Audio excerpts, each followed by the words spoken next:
Hey everybody, I just wanted to start a channel and just walk y'all through my life of being a single mother by choice. I apologize if I get coughing. I don't know what's wrong with me early this morning, but I have coughed and coughed.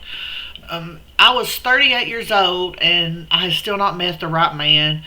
And I wanted to be a mom and I knew my time was possibly running out.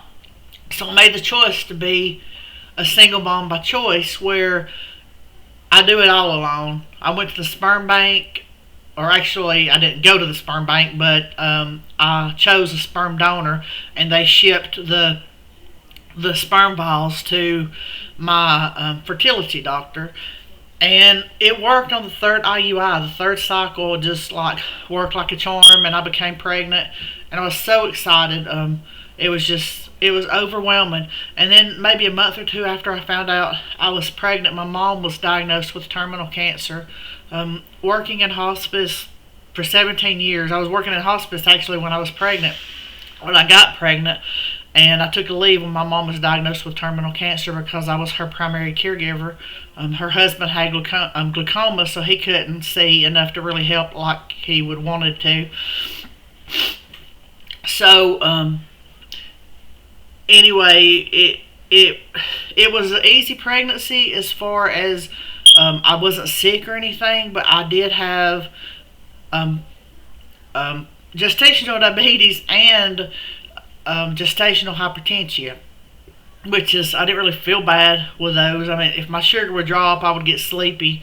Um, want to go to sleep. But other than that, I felt okay. And I don't know if it's because I was just in survival mode or just, adrenaline from everything that was going on. But I made it okay for a long time during my pregnancy.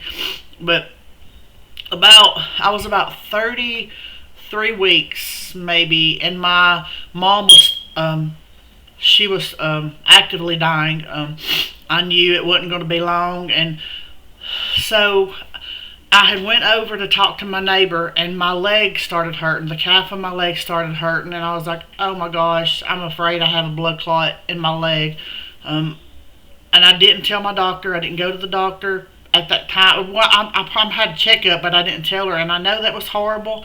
Looking back on it, I caused risk to myself. I caused risk to my unborn baby. I knew if I went to the doctor and told her that they'd put me in the hospital and I would not be there to take care of my mom, and I would not be there when she died. And I just, looking back, it was a crazy decision, but it was the only decision that I really knew how to make at that time. So she died, and then I started having breathing issues, and it turned out the blood clot went to my lungs. Multiple blood clots to the lungs, and that's what I was afraid was going to happen. But so they ended up hospitalizing me and found out I had preeclampsia on top of that. So I was stuck in the hospital, 45 minutes away from my family and friends. I was dealing with grief. It was during COVID, dealing with the loss of my mom, and I could not have friends or family visiting me because of COVID. The only person that could visit me was the person that was going to be in the delivery room with me, and it was my aunt. And she lived 45 minutes away from the hospital and worked every day, so there was no way she could come every day. So I was dealing with the grief and the loss of my mom, the knowing my child was going to come early, wondering if it did any damage to my baby. And it was just a really stressful time. And when I was 34 weeks, I started having a bad headache.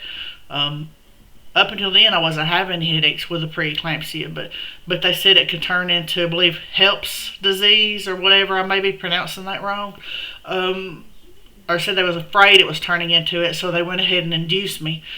So they started inducing me, and during that night, my headache would not go away despite what I took.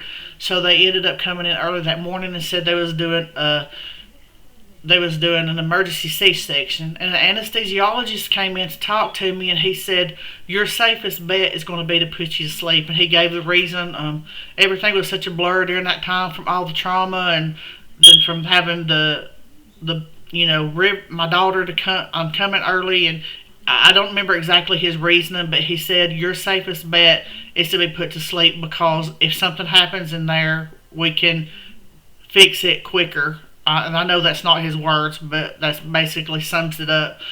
So he gave me the choice of being put to sleep or staying awake, and I chose to be put to sleep. So they wheeled me out after the C-section and took me to the NICU and let me see my daughter. I couldn't hold her, but I had to be on a mag drip for 24 hours, and they couldn't see her. Well, she was in NICU obviously, so she couldn't leave NICU, and then I couldn't go see her, so I didn't see her for another 24 hours. Um, but but yeah, I took that 24 hours and tried to rest and stuff, but ended up being discharged. I don't even know honestly how many days I stayed in the hospital after she was born because my brain was just a fog. Dealing with trauma will do that to you sometimes. But they let me go home, and like I said, I lived 45 minutes away, and I did without my pain. This was stupid. I shouldn't have done it, but I did without my pain medicine, and I had severe pains. Like the C-section was horrible. They probably because they had to cut through so much fat in me, but it was the worst pain I've ever experienced, and I have a high tolerance for pain because I suffer with chronic pain. So it was rough, but I did without my pain medicine and drove every day to the hospital to see my daughter. Um, so it mamas can do what mamas have to do. But anyway, I just want to kind of share my story. That's just some of it. Um, I'll make another video another time about the negativity that come against me from people. Just to kind of share that experience. But yeah, I just wanted to come on and kind of let people know, that hey, it's okay to be a single mom. It's okay to make that choice. People may not understand it, but you have the right to be a mom if that's something that you truly want. So thanks for listening.